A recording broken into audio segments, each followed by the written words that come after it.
In my forthcoming novel, As Though You Were Mine, my main character, Julie, is confronted with the death of her brother and sister-in-law. When my agent at the time and I sent it around to various editors, we initially received consistent feedback that they simply couldn't connect with Julie.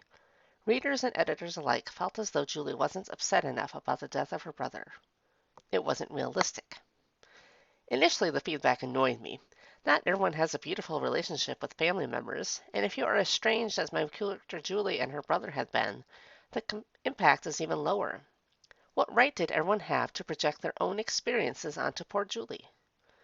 It took me a bit to figure out a way around this. I didn't want to change Julie's feelings about her brother. It's an important aspect of who she is at the start of the novel and a pivot point for who she becomes at the end of it. And yet I obviously didn't want readers to close the book before getting through the first chapter either. What I finally learned is that I didn't have to change who Julie was. Rather, I had to help show her humanity. This can look a lot of different ways. For some characters, it's a matter of showing what motivates them. For others, it's showing a secret part of themselves or a vulnerability. It's exactly the kind of thing that helps people connect with one another in real life, too. A few months ago, my father passed away. I am not my characters, but at that moment I fully related to Julie. I loved my dad, but we had not been exceptionally close for many years. His death wasn't expected, but it also wasn't quite unexpected either.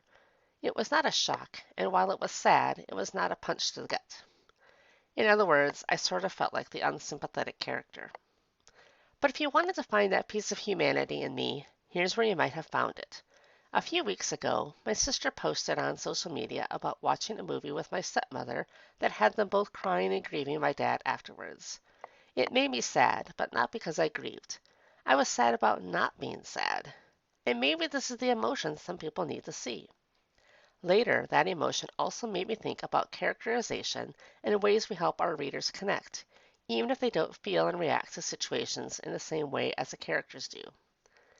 Back when I was solving the problem around Julie, this idea of relatability was the aha moment and a valuable craft lesson that I've taken with me from story to story.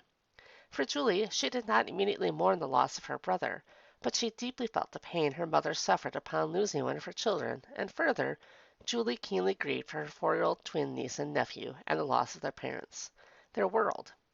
When I showed this on the page, interest in the novel immediately began to shift. I don't think we need to love a character in order to relate to them, but we do need to see a character as a round, fully developed person with their own motivations and their own hopes and dreams. Sometimes people talk about characters they love to hate, and finding that connection is what makes that happen.